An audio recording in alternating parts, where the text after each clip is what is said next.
महाकाय सूर्यकोटि समप्रभ निर्विघ्नं कुरु मे देव सर्वकार्येषु सर्वदा।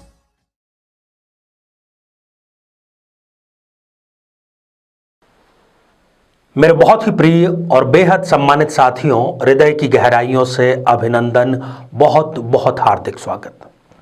साथियों, बिना जन्म पत्रिका के भी न केवल मिलान किया जा सकता है, उसको हम तकनीकी तौर पर कुंडली मिलान तो नहीं कहेंगे, क्योंकि जब अगर कुंडलियां ही नहीं हैं तो किसका मिलान किया जाए। इसलिए इसको नाम चाहे कुंडली मिलान न दिया जाए, परंतु यदि विवाह के उद्देश्य से ये निर्णय करना हो कि ये जो लड़का है और ये जो लड़की है, क्या इन दोनों का विवाह उचित रहेगा, क्या संतान सुख इनको प्राप्त होगा, क्या दाम्पत्य जीवन का ये सुख प्राप्त कर पाएंगे।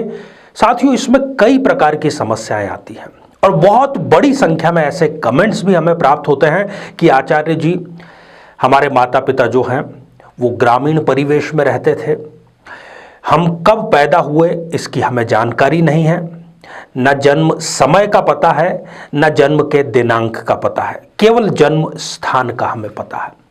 कई बार ऐसे केस आते हैं कि एक पक्ष को सारी जानकारी है, उसके पास में कुंडली भी है, परंतु सामने वाला जो पक्ष है उसको कोई भी अपने बारे में जानकारी नहीं है।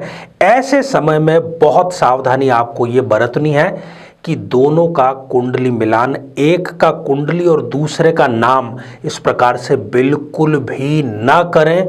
ये बहुत बड़ी गलती आजकल मैं होते हुए देख रहा हूं। साथियों, आज इस एपिसोड में एक इतना सरल कि जिसकी आप कल्पना भी नहीं कर सकते, और इतना वैज्ञानिक जिसको आप सभी कसौटियों पर कस सकते हैं, एक ऐसा सूत्र हम आपको देने जा रहे हैं जो हमारे शोध का निचोड़ है और बहुत सारे समझो तो कम से कम सैकड़ों कुंडलियों पर ये आजमा करके फिर आपके समक्ष लेकर के आया गया है। ये कब कब शामिल किया जा सकता है? यदि दोनों पक्षों को अपनी date of birth, time, place के बारे में कोई जानकारी नहीं है, तब भी नाम के बजाय इस स्थान पर, इस स्थिति से हम इसको मिलान कर सकते हैं। दूसरा, यदि एक पक्ष जिसको कि अपने डेट ऑफ बर्थ के बारे में पता है, दूसरे को नहीं पता है, तब उस जिसको पता है उसकी कुंडली आप रख दीजिए साइड में, उसके बारे में इस पर हम चर्चा नहीं करेंगे। केवल उनकी आयु की जानकारी आपको होनी चाहिए। आज भी कई लोग मेरे पास में आते हैं जिनको कुंडली तो उनके पास में नहीं होते, इस बात को लेकर के वो निराश भी होते हैं, परंतु वो ये ज़रूर कहते हैं कि फला वर्ष में, जिस वर्ष हमारे गांव में बाढ़ आई थी उस वर्ष मेरा जन्म हुआ था, या फला वर्ष के दीपावली को मेरा जन्म हुआ था, या गांव में मेरे भुआ के बच्चे के एक सप्ताह पहले मेरा जन्म हुआ। इस प्रकार से उनके पास कोई ना कोई संकेत है। साथियों, इस विलक्षण उपाय पर, इस विलक्षण सूत्र पर हम चर्चा करेंगे। इससे पहले एक बेहद ज़रूरी सूचना कि हम हमारे प्रत्येक एपिसोड के अंत में किसी न किसी जातक के प्रश्न का उत्तर देते हैं, और ये प्रश्न हमें प्राप्त होते हैं आप लोगों के ही द्वारा YouTube कमेंट के माध्यम से। तो साथियों, यदि आप भी इसमें शामिल होना चाहें तो दो बातों का आपको ख्याल रखना है। सबसे पहली बात, जब भी आप अपना कमेंट लिखें उससे पहले #आचार्य चंद्रकांत इस शब्द का प्रयोग जरूर करें, और साथ ही बेहद आसान सा प्रश्न जो आपके ज्योतिष ज्ञान को बढ़ाने वाला होगा, आपके धर्म के ज्ञान को बढ़ाने वाला होगा, उस प्रश्न का उत्तर ज़रूर साथ में लिखें। ये प्रश्न हम इसी एपिसोड से संबंधित इसी एपिसोड के अंत में आपसे पूछेंगे। साथियों, यदि आपने पढ़ाई की है, भले ही आप विज्ञान के विद्यार्थी न रहे हों, जीव विज्ञान के आप विद्यार्थी न रहे हों, एक बहुत ही सामान्य विज्ञान की जानकारी है कि पुरुष के भीतर X और Y क्रोमोसोम पाए जाते हैं और स्त्री के अंदर केवल X क्रोमोसोम्स पाए जाते हैं। X और X जो क्रोमोसोम होता है वो स्त्री के अंदर पाया जाता है। एक्स और एक्स की आप संरचना यदि देखते हैं तो ये सम है, दोनों समान हैं, दोनों एक जैसे हैं, इसलिए हम इसको कहते हैं सम।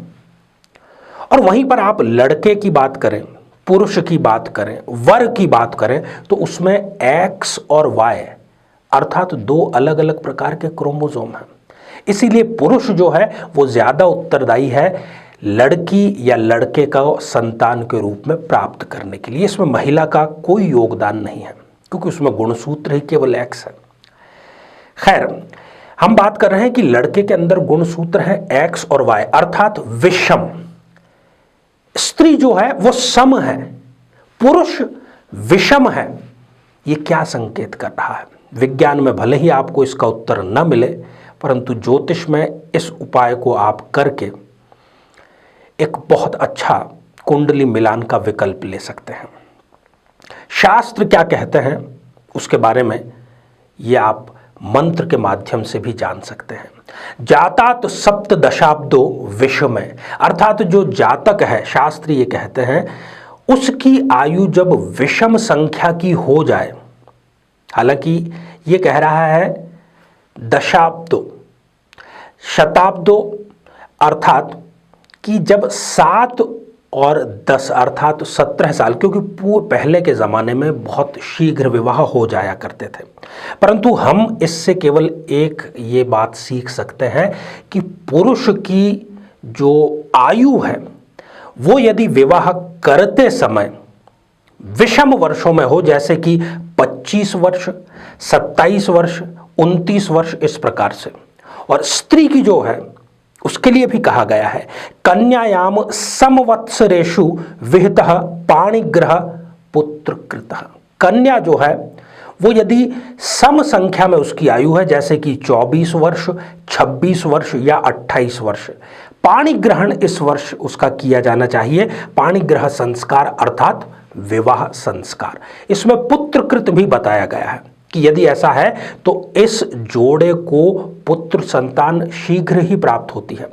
कहने का अर्थ यह है साथियों, यदि आपको एग्जैक्ट अपनी डेट ऑफ बर्थ नहीं पता है, एग्जैक्ट आपको टाइम भी नहीं पता है, आपके पास में जन्म पत्रिका भी नहीं है, परंतु घर के बुजुर्गों को यदि आपकी आयु पता है तो आप इस नियम को अपना सकते हैं। और यकीन मानिए साथियों, इसमें विज्ञान का और अध्यात्म का, धर्म का, तीनों की त्रिवेणी का संगम यहां पर है। आप केवल यह ध्यान रखें कि लड़का जो है उसकी आयु विषम संख्या में होनी चाहिए और लड़की की आयु सम संख्या में होनी चाहिए। और आप देखेंगे कि कुंडली मिलान से भी आगे बढ़ करके लाभ इनको दाम्पत्य जीवन में मिलता है। आइए साथियों, अब हम बढ़ते हैं आज के हमारे कमेंट के चरण की ओर। आज हमने कमेंट शामिल किया है सुमेधा तिवारी जी का, जो कि उन्होंने लिखा है भिलाई छत्तीसगढ़ से। सुमेधा जी, आपने पूछा है कि आपकी नौकरी कब लगेगी और क्या विदेश में नौकरी लगने के योग हैं। सुमेधा जी, विदेश में नौकरी लगने के योग आपके बिल्कुल नहीं है। हाँ, नौकरी आपकी जरूर लगेगी और सरकारी नौकरी की यदि आप तैयारी करें तो वो भी आपकी कुंडली में योग है, क्योंकि मंगल आपकी कुंडली में भाग्येश होकर के धन भाव में विराजमान है। राहु की दशा भले ही अभी चल रही हो, परंतु जुलाई 2023 के बाद में आपका भाग्योदय, आपके जीवन का गोल्डन पीरियड आपका बेसब्री से इंतजार कर रहा है। आपको ढेर सारी शुभकामनाएं। अब साथियों, आज का बेहद ही आसान सा प्रश्न, हमने चर्चा जब की कि कुंडली मिलान का क्या कोई विकल्प हो सकता है, उसमें कन्या और वर दोनों के बारे में बात की। कन्या का विवाह किस आयु में करना चाहिए, किस आयु से यहां पर प्रश्न है, क्या सम संख्या होनी चाहिए या विषम संख्या। साथियों, आप सभी स्वस्थ, समृद्ध और शांतिपूर्वक जीवन व्यतीत करें। नमस्कार। जीवन में किसी समस्या का सामना कर रहे हैं, जैसे कि शादी में देरी होना, पति पत्नी में मनमुटाव या तलाक तक की नौबत आ जाना, संतान का प्राप्त न हो पाना, नौकरी या धन प्राप्ति में बाधा आना, जीवन के प्रत्येक क्षेत्र में किसी न किसी प्रकार की बाधा आना, तो आज ही अपनी जन्म पत्रिका का संपूर्ण विश्लेषण करवाएं और पाएं समस्या से सदैव के लिए मुक्ति।